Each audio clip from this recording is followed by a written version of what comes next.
नमस्ते, मेरा नाम अनुभूति काबरा है और मैं अटलांटा में रहती हूँ। वहाँ हिंदी के अध्यापन से जुड़ी हुई हूँ।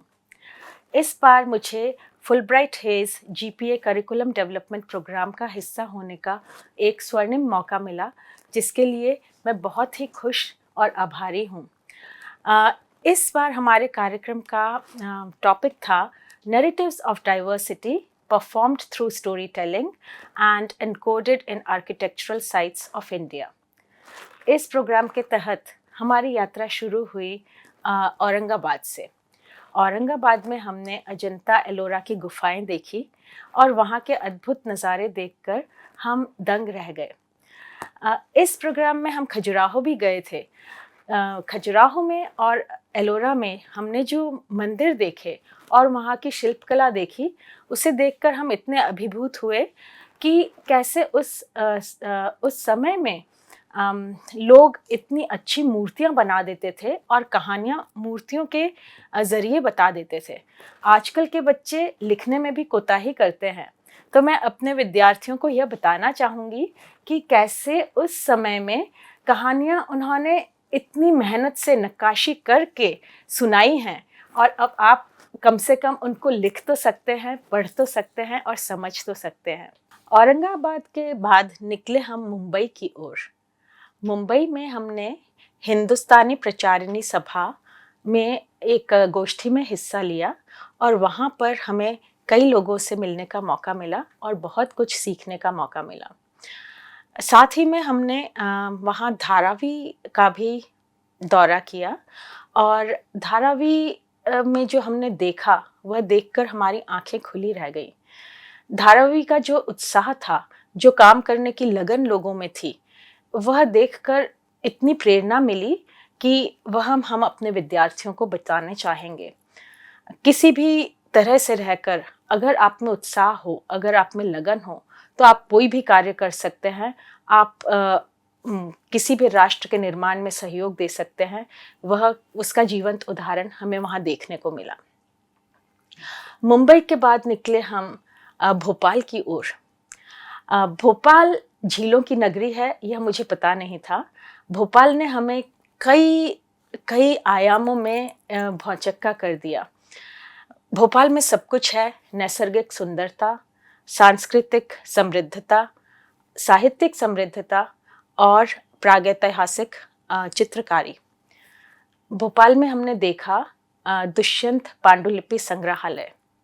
मेरे सीने में नहीं तो तेरे सीने में सही, हो कहीं भी आग लेकिन आग जलनी चाहिए।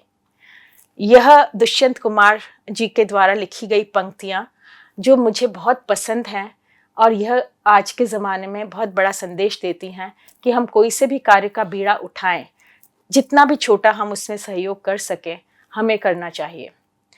पांडुलिपि संग्रहालय तो एक चीज़ थी, साथ ही वहाँ सप्रे संग्रहालय, मानवीय संग्रहालय, जनजाति संग्रहालय और भारत भवन, यह सब संस्थाएं देखकर हमें बहुत अच्छा लगा, बहुत कुछ सीखने को मिला।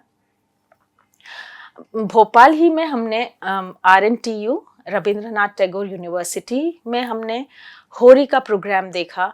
उनकी सांस्कृतिक चीज़ें जो उन्होंने संभाली हुई हैं और जो वो विश्व रंग के द्वारा दुनिया के सामने ला रहे हैं, वह देखकर बहुत ही अच्छा लगा।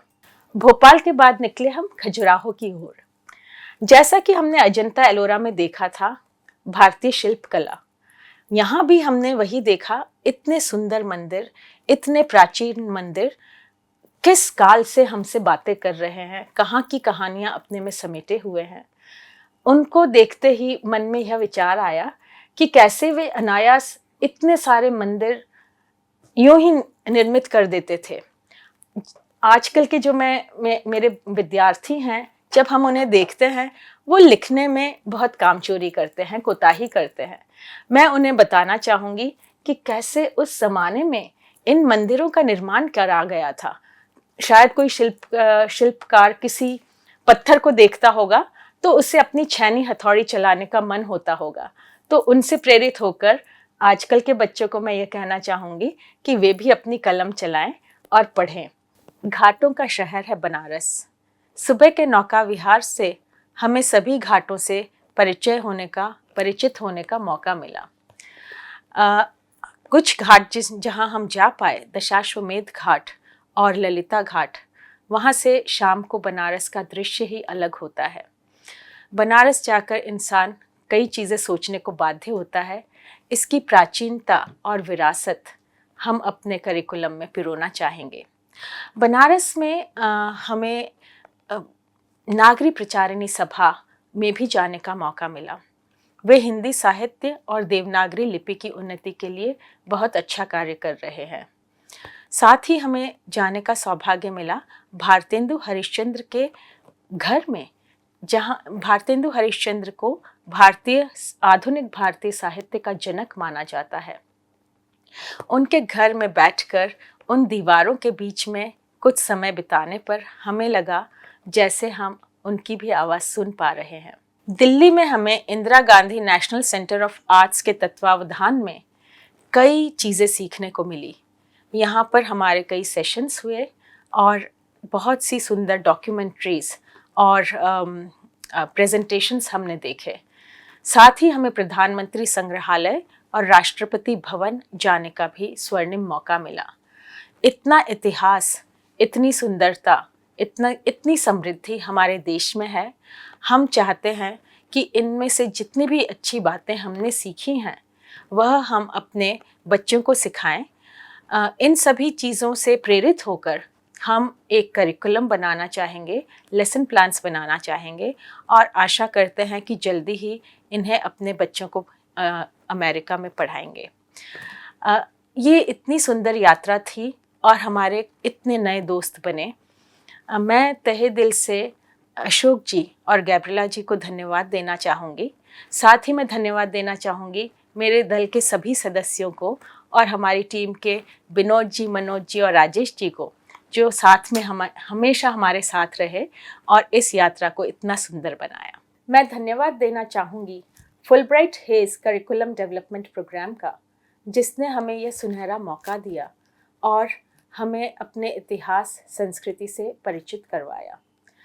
जब हम किसी को पढ़ाते हैं तब हम उसे पढ़ा तो सकते हैं, लेकिन जब हम उस संस्कृति की अनुभूति स्वयं करते हैं तब हम उसे बहुत अच्छी तरीके से बच्चों तक पहुंचा सकते हैं। इस तरह के शिक्षण दौरे हमारे लिए बहुत उपयोगी हैं और इसके लिए मैं हार्दिक धन्यवाद देती हूँ।